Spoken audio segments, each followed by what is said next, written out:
ولا تطع منهما خصما ولا حكما فأنت تعرف كيد الخصم والحكم. ഷറഫുദ്ദീൻ മുഹമ്മദ് അൽ ബൂസൂരി റഹിമഹുല്ല തൻ്റെ 25-ാമത്തെ ലൈനിൽ ചെല്ല്. കഴിഞ്ഞ ലൈനിൽ ചെന്ന പോലെ ഖാലിഫിൻ നഫ്സ വ ഷൈത്താന, ഈ ശരീരത്തൊട്ടിക്കും അതുപോലെ ഷൈത്താനൊട്ടിക്കും നീ എപ്പോഴും എതിർത്തിട്ടേ നിൽക്കണം. അത് നിൻ്റെ എപ്പോഴും ഗുണകാംക്ഷി അല്ലേ അല്ല. അത് നിനക്ക് നല്ലൊരു ഉപദേശമാക്കിക്കൊണ്ട് വന്നെങ്കും അതിന് പേരുള്ളൊരു ഹിഡൻ അജണ്ട കൊണ്ട് ചെന്നിട്ട് നീ മനസ്സിലാക്കണോ. എന്നിട്ട് ചെല്ലു വലാ തുതി മിൻഹുമാ, ഈ ശരീര അതുപോലെ നിൻ്റെ ഷൈത്താൻ ഈ ജണ്ടൊട്ടിക്കും നീ എന്താക്കണം, ഒരു കാലത്തും അനുസരിക്കോ തീരാ. വലാ തുതി, നീ അനുസരിക്കണ്ട, മിൻഹുമാ, ഇത് ജണ്ടിലും ഷൈത്താനും ശരീരവും അത് വല്ലാത്തൊരു ശത്രുവായിട്ട് കിടുന്നുണ്ടോ. ഹസ്മൻ, അത് ശരീരം നിൻ്റെ എതിരാളിയായിട്ട് വരുമ്പോൾ, ഹസ്മൻ ശരീര എതിരാളിയായിട്ട് വരുമ്പോൾ നീ അനുസരിക്കണ്ട. വല ഹക്കമ, ശരീര എതിരാളിയായിട്ട് വരുമ്പോൾ ഷൈത്താൻ വിധികർത്താവായിട്ട് വേണ്ട, അപ്പോഴും നീ അനുസരിക്കണ്ട. നിൻ്റെ ഹൃദയവും നിൻ്റെ തടിയും, നിൻ്റെ ആത്മാവും നിൻ്റെ തടിയും ഭയങ്കര പണക്കോടും. ആത്മാവ് നല്ല ഹൈറ് കൊണ്ടുപോകുമ്പോൾ തടി അത് ബടക്കത്തരത്തേക്ക് ഇങ്ങനെ കൊണ്ടുപോകും. അങ്ങനെ ഭയങ്കര തർക്കമാകുമ്പോൾ അപ്പോൾ ഷൈത്താൻ ഒരു വിധികർത്താവുടെ രൂപത്തിൽ വേണ്ട, ഓൺ വന്നിട്ട് ഈ ശരീരത്തിക്ക് സപ്പോർട്ടായിട്ട് അവൻ വിധിക്കുക. അതായിരിക്കും ഹക്കം ചൊല്ലും. ആ വിധികർത്താവായിട്ട് പണ്ട് ഷൈത്താണ്ടോ നീ ഒരിക്കലും നമ്പണ്ട.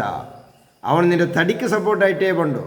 നിൻ്റെ ആത്മാവ് നല്ലതിക്ക് തടി സപ്പോർട്ടായിട്ട് അവൻ പണ്ടേയില്ല. അതുകൊണ്ടിട്ട് നീ വലാ തുതി മിൻഹുമാ, ഈ ശരീരം അതുപോലെ ഷൈത്താനിൽ നിന്ന് അതൊരു എതിരാളിയായ പിന്നെ ശരീരത്തിനും നീ എന്താക്കണ്ട, തടിക്കും നീ അനുസരിക്കണ്ട. വല ഹക്കമ, വിധികർത്താവായിട്ട് പണ്ടോ ഷൈത്താനും നീ അനുസരിക്കണ്ട. ഭാരി ഡേഞ്ചറായിട്ട് നിൻ്റെ ഹബീബായ നബി സല്ലല്ലാഹു അലൈഹി വസല്ലമ തങ്ങളൊട്ടിക്കുള്ള മഹബത്ത് കംപ്ലീറ്റ് ദൂരാക്കിടത്. നബി സല്ലല്ലാഹു അലൈഹി വസല്ലമ തങ്ങളൊട്ടിക്കുള്ള മഹബത്ത് ഇല്ലെങ്കിൽ പിന്നെ ലാ ഈമാനല ലിമല്ല മഹബത്തല, മഹബത്തില്ലാത്തവർക്ക് പിന്നെ ഈമാനും ഇല്ല. അതുകൊണ്ട് ഈമാൻ ഊറുള്ള ഒരു കാരണമായിട്ട് നബി സല്ലല്ലാഹു അലൈഹി വസല്ലമ തങ്ങളൊട്ടിക്കുള്ള മഹബത്ത് ഇല്ലാണ്ടാക്കണം. അതുകൊണ്ടായിട്ട് സ്വഹാബത്തര എന്താക്കും സാധിച്ചിട്ടില്ല. സ്വഹാബത്തര ഈമാൻ തപ്പാട്ടു ശത്രുക്കൾക്ക് ഒരു നിലക്കും സാധിക്കാത്തത് അങ്ങനോ മനസ്സുകൾ ഗൂട് കെട്ടിട്ടിരുന്നോ ഒരു ആ മഹബത്തായിട്ട്. മഹാനായ അബൂബക്കർ സിദ്ദീഖ് റളിയല്ലാഹു അൻഹു ಬಗ್ಗೆ ചെന്നങ്ങനെ മാ ഫളലക്കും അബൂബക്കർ ബിസ്വലാത്തിൻ വലാ സിയാം വലാകിൻ ഉഖിറ ബിസിറിൻ ഉഖിറ ഫി ഖൽബിഹി, അയാളെ ഹൃദയത്തിൽ ഗൂട് കെട്ടിയിട്ടുള്ള ഒരു സിറുണ്ട്. അതായിട്ട് മഹബത്തുർ റസൂൽ, നബി സല്ലല്ലാഹു അലൈഹി വസല്ലമ തങ്ങളുടെ മഹബത്ത്. അതുകൊണ്ട് അയാൾ എന്തോ ആക്കുകയില്ല.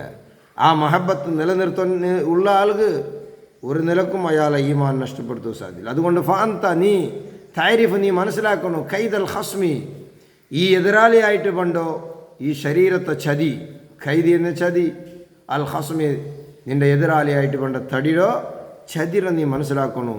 ഉൽ ഹക്കമി, നിനക്ക് വിധികർത്താവായിട്ട് പണ്ടോ തീർപ്പുകാരനായിട്ട് പണ്ടോ ഈ ഷൈത്താണ്ടോ നീ എന്താക്കണോ, അവൻ്റെ ചതിരോ നീ മനസ്സിലാക്കണോ ചെന്നിട്ട് ബഹുമാനപ്പെട്ട ഇമാം ഷറഫുദ്ദീൻ മുഹമ്മദ് അൽ ബൂസൂരി റഹിമഹുല്ല നമുക്ക് ഉപദേശമാക്കിക്കൊണ്ടുണ്ട്.